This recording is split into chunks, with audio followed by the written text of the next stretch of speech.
Welcome to Bind EduTech, and this is a continued class in which we were discussing the climax, the last few lines of the story or of the chapter. हम लोग बिल्कुल एक दो sentences दूर है अपने chapter के ending से, और एंडिंग में जो दो चार सेंटेंसेस लिखे गए हैं चैप्टर में, वो sentences they are not very easy to understand. सबसे पहले मैं आपको ये बता दूं कि प्रीवियस वीडियो में मैं केज वर्ड के ऊपर था. ये वर्ड मैं डिस्कस कर रहा था कि यहाँ जो केज से जो शुरू हुआ है, देख लीजिए, अ केज ऑफ मोल्डिंग्स. ठीक है, यहाँ से ये टेक्स्ट जो है ये यहाँ तक जाके ख़त्म हुआ है. एनीथिंग पर, touch her, work with her, anything. ठीक है, कहाँ से शुरू हुआ है? केज से. तो ये जो लाइंस हैं, चाहे जितने भी सेंटेंसेस हों, ये टेक्स्ट बुक के हैं. ये जो लाइंस हैं ना, वहाँ से केज से ले करके और ये एनीथिंग तक, ये एंडिंग लाइंस हैं इस चैप्टर के.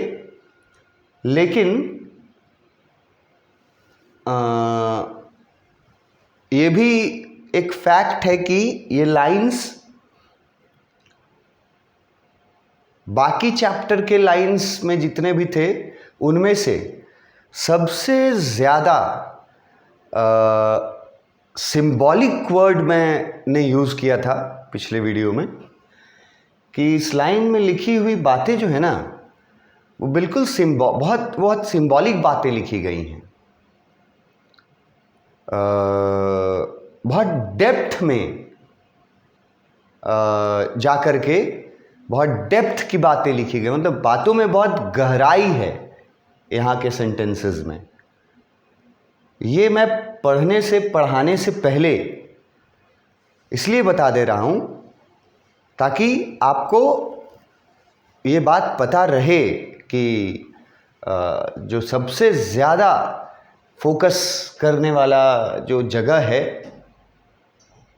टफ जगह जो है, उनमें से ये लास्ट के लाइंस हैं इस चैप्टर के. अभी तक तो जो स्टोरी चल रहा था, जिसमें स्टोरी के अंदर डबल लेयर्ड स्टोरी था, ठीक है, तो दोनों स्टोरी ऑलमोस्ट आसानी से समझ में आ जाता है कि एक तरफ एक फादर है जो बेटी को कहानियाँ सुनाने का ट्रेडिशन बना दिया है 2 साल की उम्र से. उसकी बेटी अब 4 साल की हो गई है और 2 साल से वो कहानियाँ सुनाते जा रहा है. ये स्टोरी चल रहा था, और उस स्टोरी में फिर जो फादर स्टोरी बताते थे वो वाला स्टोरी चल रहा था कि हर स्टोरी एक ही फिक्स्ड स्टोरी लाइन पे बेस्ड होती थी, with a very slight variations. बहुत छोटे छोटे डिफरेंसेस सिर्फ कर देता था उसके फादर. क्रिएचर्स को सिर्फ बदल देता था, यहाँ तक कि नाम भी सेम रहता था. रॉजर नाम का ही उसका कैरेक्टर रहता था, और खाली क्रिएचर चेंज कर देता था. कभी रॉजर फिश, कभी रॉजर एलिफेंट. और इस चैप्टर में अपनी बेटी के पसंद के अनुसार उसने जो क्रिएचर उसकी बेटी ने चुना है उसके बारे में लिखा है रॉजर स्कंक. एक ऐसा छोटा सा क्रिएचर, उसका पिक भी, स्कंक जो एनिमल है उसका एक पिक्चर, फोटो मैंने दिखाया है आप लोगों को. जो लोग थ्रू आउट वीडियोज़ देखे होंगे, मैंने स्कंक का फ़ोटो भी दिखाया था. तो वो दोनों स्टोरी जो है एक स्टोरी जिसमें जैक अपनी बेटी को, जो को ज़बरदस्ती, है ना, सोने को बोल करके आया है नीचे कहानी फिनिश करने के बाद, ठीक है। और कहानी लंबी चली गई क्योंकि यही दिखाना था ऑथर को कि बढ़ती उम्र के साथ बच्चों के अंदर की जो इंक्विजिशन होता है वो किस तरह से बढ़ता जाता है और पेरेंट्स उसको किस तरह से लेते हैं, ठीक है। कभी कभी नेगेटिवली ले लेते हैं, डांट डपट के, डरा धमका करके, डोमिनेट करके। और तो वो थीम था हमारा। और एक बात और मैंने बताई थी आपको चैप्टर शुरू करते वक्त कि इस चैप्टर को ऑथर ने, जॉन अपडाइक ने लिखा, एक थीम ले लिया उन्होंने, एक मुद्दा जो लिया चैप्टर को लिखने का, सेंट्रल आइडिया जो लिया, वो लिया कि 2 साल से लेकर के 4-5 साल तक या 6 साल तक के जो बच्चे होते हैं वो किस तरह से 2 साल होने के बाद जैसे जैसे उम्र बढ़ती है 5-6 साल तक, जब उनकी उम्र ये जो 3-4 साल का जो पीरियड है ना, ये कैसा पीरियड होता है किसी भी चाइल्ड के लाइफ में। और ये बहुत इम्पॉर्टेंट पीरियड होता है जब चाइल्ड का थिंकिंग, वो जो बोलते हैं ना कि जड़, रूट जो होता है थिंकिंग का, वो इसी उम्र में तय हो जाता है। रूट ऑफ देयर थिंकिंग, कि आगे वो मतलब क्या सोच रखेंगे, वो इसी उम्र में उसका बीज जो है वो इसी उम्र में बो दिया जाता है, 2 साल की उम्र से 5-6 साल की उम्र तक के बच्चों में। और वही उसी तरह से फिर वो बच्चे आगे अपने लाइफ में बढ़ते हैं और काम करते हैं उस तरह से ही जो उन्होंने इस स्पैन में 2 साल से 5 साल के उम्र के, 6 साल के उम्र के स्पैन में जो उन्होंने देखा है, जो उनका सराउंडिंग्स है, जैसा उनके साथ व्यवहार किया गया है, उसी अकॉर्डिंग उस बच्चे का सोच बनता है। तो ये मुद्दा उठाया था इस स्टोरी के थ्रू जॉन अपडाइक ने, और ये बता दिया गया था आपको, इसका जो इंट्रोडक्शन दे रहे थे उसी समय, कि लास्ट में, एंडिंग में, मुद्दा जो प्रॉब्लम उठाया उसका सल्यूशन नहीं देते हैं अपडाइक, मतलब ऑथर। वो क्वेश्चन रेज कर देते हैं, मोरल क्वेश्चन, जिसको मैं मुद्दा बोल रहा हूँ, एक मोरल क्वेश्चन रेज कर देते हैं अपने स्टोरी के थ्रू। और वो मोरल क्वेश्चन स्टोरी के टाइटल में ही झलकता है। और अभी तक के स्टोरी को जिन लोगों ने फॉलो किया होगा वो समझ सकते हैं कि जो मेन मुद्दा था, जो प्रॉब्लम थी,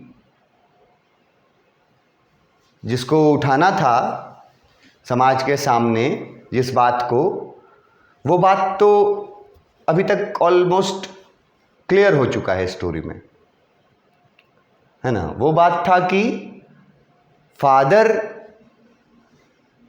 मतलब पेरेंट्स जैसा चाहते हैं बच्चों से, क्या बच्चों को सिर्फ उन्हीं के सोच के अनुसार, उन्हीं के दिए हुए थिंकिंग और इंफॉर्मेशन के अनुसार बच्चों को सारी बातें, उनकी बातें एक्सेप्ट कर लेनी चाहिए, या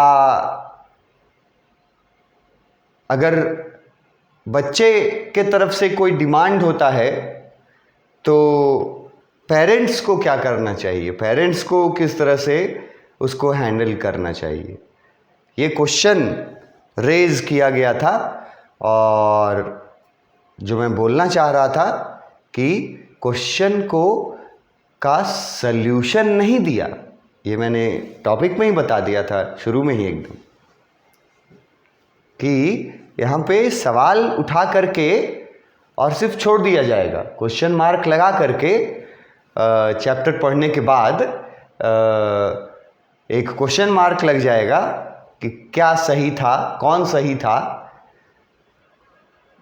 मतलब बेटी सही थी, 4 साल की बेटी, या जैक सही था, रॉजर स्कंक जो किया क्या वो सही था, विजार्ड ने जो किया क्या वो सही था, रॉजर स्कंक की मदर ने जो किया क्या वो सही था। इतने सारे सवाल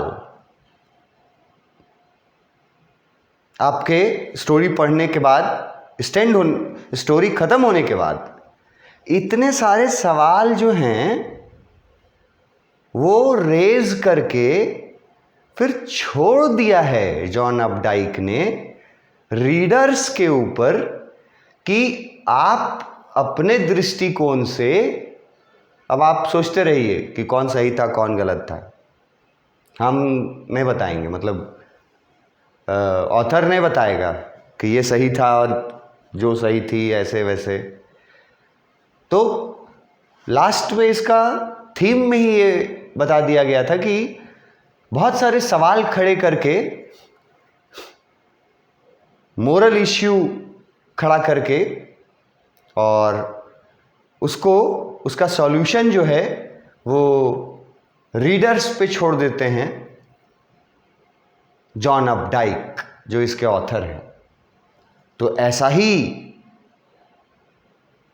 चीज़ अब यहाँ से केज से लेकर के जो हम बताएं यहाँ तक, एनीथिंग तक, तो ऐसा ही इम्पॉर्टेंट चीज़ यहाँ बताया गया है, यहाँ से यहाँ तक जो एंडिंग लाइंस हैं, और ये बहुत सिंबॉलिक हैं, है ना। लिटरल मीनिंग अलग है, एक्चुअल मीनिंग अलग है। सिंबॉलिक होने का मतलब हुआ कि डिक्शनरी में देखिएगा तो उसका मीनिंग कुछ अजीब सा निकलेगा, अलग, और लेकिन सेंटेंस के अनुसार उसका मीनिंग तो बिल्कुल अलग अलग लगना चाहिए, करेक्ट जो होता है।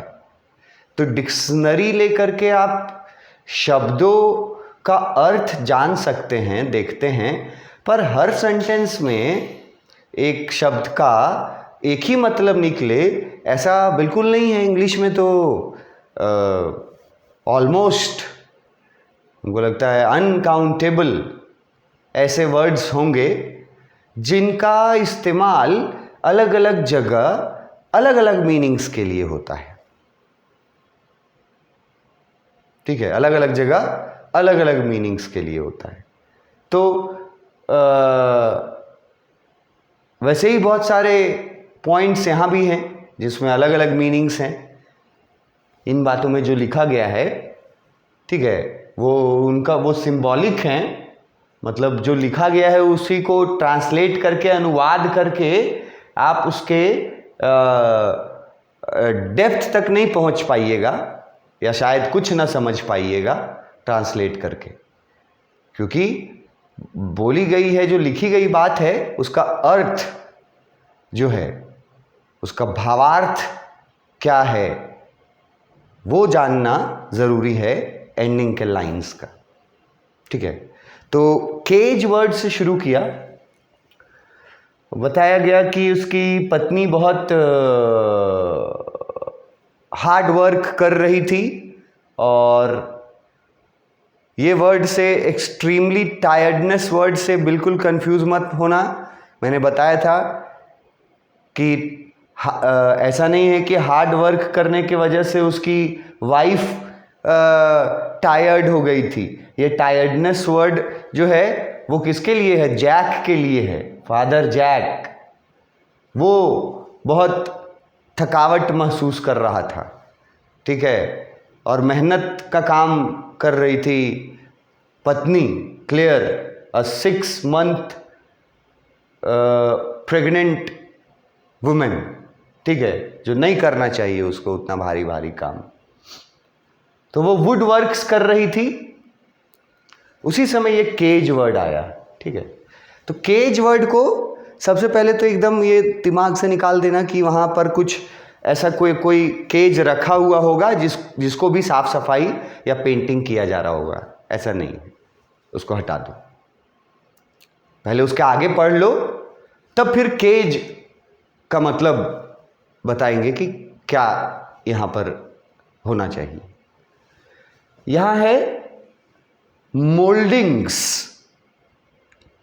मोल्डिंग्स वर्ड जो है, ये अगर नहीं समझते हैं तो देखो आसान शब्दों में लिख दिए हैं। Borders for decoration, borders used for decorations. For example, जो हमारा रूम होता है, जो घर के जो रूम्स होते हैं, उसमें आप देखिए कि वॉल्स पर, दीवारों पर नीचे से भी, फ्लोर के तरफ से भी, नीचे से भी कुछ दूर तक बॉर्डर दिया जाता है, चाहे वो टाइल्स के रूप में हो, चाहे वो सीमेंटेड हो, लेकिन बॉर्डर्स दिया जाता है कुछ दूर तक नीचे से। और एक बॉर्डर आता है जो ऊपर, जहाँ वॉल जॉइंट होता है सीलिंग से, वहाँ पर भी लगाने के लिए एक बॉर्डर्स आता है, जो बहुत कोई देखे होंगे घरों में, किसी के घर में या बहुत लोगों के घरों में लगा हुआ भी होगा वो चीज़ जिसको यहाँ पर मोल्डिंग्स बोला गया है। लेकिन शायद आप नहीं जानते होंगे कि वही मोल्डिंग्स होता है। तो मैं दो तरह से बता रहा हूँ कि एक तो जो सब जानते हैं, कॉमन है, कि रूम में देखते हैं हम लोग कि नीचे से फर्श से लेकर के जो दीवार का पोर्शन है वो थोड़ी दूर तक, मतलब सर्टेन नहीं है कितनी दूर तक, लेकिन थोड़ी दूर तक देखिएगा कि लगभग 2-3 इंच 4 इंच तक उसमें एक बॉर्डर डाल दिया जाता है पूरे रूम के किनारे, दीवार से सटा करके बॉर्डर, ठीक है। वो सब कोई समझ सकता है आसानी से।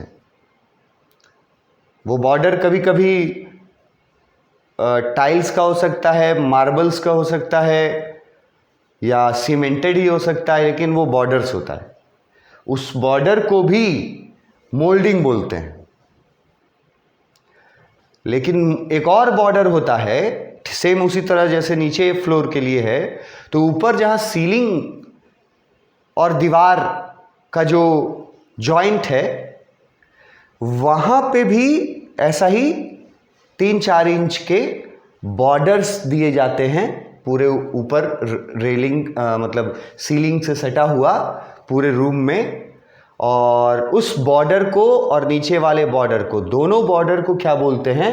मोल्डिंग्स। और ये बॉर्डर्स क्यों दिए जाते हैं? एकदम क्लियर है, डेकोरेशन के लिए, सजावट के लिए। That is a decorative gadget, और you can say decorative accessories. अपने घर बना लिया तो आप उसको सजाइएगा ना, तो सजाने के लिए बहुत सारी चीज़ें हैं, अनगिनत चीज़ें हैं। उनमें से ही, सजावट की चीज़ों में से ही एक सजावट की चीज़ को मोल्डिंग बोलते हैं, जो मैंने अभी आपको बताया, बॉर्डर्स जो होता है, नीचे से, नीचे वाला भी और ऊपर वाला भी जो बॉर्डर होता है, वो घर की सजावट के लिए दिया जाता है। तो वहाँ पर ये केज वर्ड को अभी मैंने नेग्लेक्ट करके रखा है। आपके को बोला कि एक केज के बारे में अभी मत सोचिए, मैं आपको बता रहा हूँ कि वहाँ पर जो वुड वर्क, मतलब जो फर्नीचर्स थे, ठीक है, वो उनमें से कुछ फर्नीचर्स को डिस्क्राइब किया गया है कि क्या क्या था, क्या क्या आइटम्स वहाँ थे, जिनका साफ सफाई, जिनका पेंटिंग वर्क क्लेयर जो है वो अकेली कर रही थी। क्या क्या चीज़ें थी वहाँ, है ना, जो वो रंग रही थी, पेंट कर रही थी, उन चीज़ों के बारे में पहले जान लीजिए कि कितनी चीज़ें बताई गई हैं। पहला चीज़ है उनमें से मोल्डिंग। तो मोल्डिंग्स जो है ना, जैसे मैंने बोला कि टाइल्स का भी होता है, मार्बल का भी हो सकता है, आपका सीमेंट का भी हो सकता है, सीमेंटेड भी, तो वैसे ही वही मोल्डिंग्स लकड़ी के भी हो सकते हैं। और आज के हिसाब से, अभी के हिसाब से, लकड़ी का मोल्डिंग वो सब कोई अफोर्ड नहीं कर पाएगा। वो हमको तो उम्मीद है कि मतलब सबसे ज़्यादा कॉस्ट उसी में पड़ जाएगा, क्योंकि लकड़ी इतनी महंगी हो चुकी है ना। लकड़ी हम लोग जो एक कंसेप्ट रहता है ना हम लोग के दिमाग में कि महंगा चीज़ में क्या क्या आता है, तो कॉमनली हम लोग महंगा चीज़ में बोलते हैं कि हीरा होता है, मोती होता है, पन्ना होता है, मतलब कुछ जेम्स के बारे में बताते हैं, या फिर बोलते हैं और एक कि डायमंड होता है, फिर प्लैटिनम होता है, गोल्ड होता है, सिल्वर होता है। ये क्या चीज़ें हैं? ये रैंक वाइज कॉस्टलियर चीज़ें हैं, मतलब जो बहुत कीमती चीज़ें होती हैं। लेकिन ऑलमोस्ट बहुत सारे लोग जो हैं वो इन कीमती चीज़ों के लिस्ट में लकड़ी को शामिल नहीं करते हैं, जो कि गलती है। क्योंकि आज के डेट में लकड़ी जो है, मतलब गुड क्वालिटी का जो होता है लकड़ी, टीक का हो, साल का हो, जैसे सैंडलवुड हो, तो आज के दिन में, आज के हिसाब से लकड़ी को भी उसी श्रेणी में रखना चाहिए, उसी कैटेगरी में रखना चाहिए हम लोगों को, जिस कैटेगरी में सोना, चांदी, हीरा, मोती, ये सब हम लोग रखते हैं ना कि महंगी चीज़ें हैं, उसी कैटेगरी में आज के समय में लकड़ी को भी रखनी चाहिए। वो भी बहुत महंगी चीज़ है, वो अफोर्ड नहीं कर सकता है सब कोई, ठीक है। अब तो बताया गया कि मैं बता रहा हूँ क्या क्या चीज़ें थी वहाँ पर एक एक करके, और उनका मीनिंग क्या होता है। तो पहला चीज़, वहाँ मोल्डिंग्स थे, लकड़ी के बने हुए मोल्डिंग्स थे। अब बोलोगे कि सर क्या ये लोग इतने अमीर थे? अभी आपने बताया कि लकड़ी अब सोना, चांदी, हीरा, मोती जितना महंगा हो गया है या उससे भी ज़्यादा महंगा हो गया है, तो यहाँ अगर बताइएगा कि मोल्डिंग्स जो बने हुए थे वो लकड़ी के बने हुए थे, जिनको साफ सफाई और पेंट कर रही थी क्लेयर, जैक की वाइफ, तो ये मन में आएगा कि क्या वो लोग बहुत अमीर में लोग थे, तभी तो लकड़ी का मोल्डिंग्स। उनकी अमीरी के बारे में अभी हम नहीं बता रहे हैं, क्योंकि ये स्टोरी अभी का नहीं ना है, पहले लकड़ी सचमुच में प्रीसियस चीज़ों में नहीं आती थी। मतलब अगर अभी से आप 2022 में हो, ज़्यादा नहीं तो अगर 20 ईयर्स भी अगर तुम बैक चले जाओ, मतलब 22 साल चले जाओ, मान लो सन 2000 तक लकड़ी कीमती चीज़ों के कैटेगरी में नहीं आती थी उस समय तक। मतलब बहुत था, एबेंडेंस था। लेकिन जो हम लोगों ने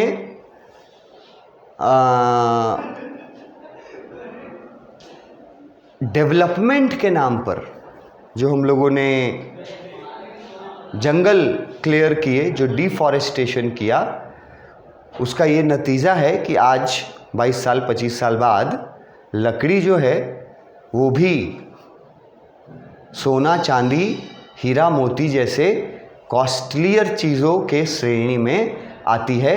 मगर ये बहुत पहले का स्टोरी है, जिस समय लकड़ी उतनी कॉस्टलियर चीज़ों के कैटेगरी में नहीं आती थी, इसीलिए इनके घर लकड़ी का मोल्डिंग्स था। ये मैंने बताया यहाँ जो लिखा हुआ है।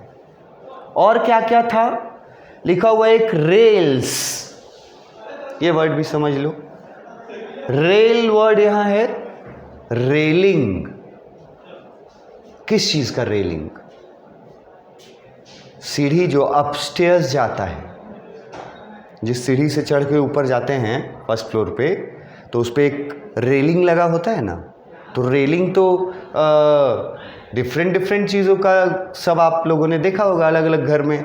कुछ लोग रेलिंग दीवार खड़ा करके लगाते हैं, कुछ लोग रेलिंग लोहा का लगाते हैं, कुछ लोग रेलिंग स्टील का लगाते हैं, कुछ लोग तो मार्बल का लगाते हैं, कुछ लोग ग्लास का लगाते हैं।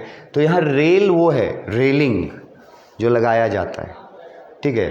तो वो भी लकड़ी का था वहाँ मौजूद, जिसको साफ और पेंट कर रही थी जैक की वाइफ क्लेयर।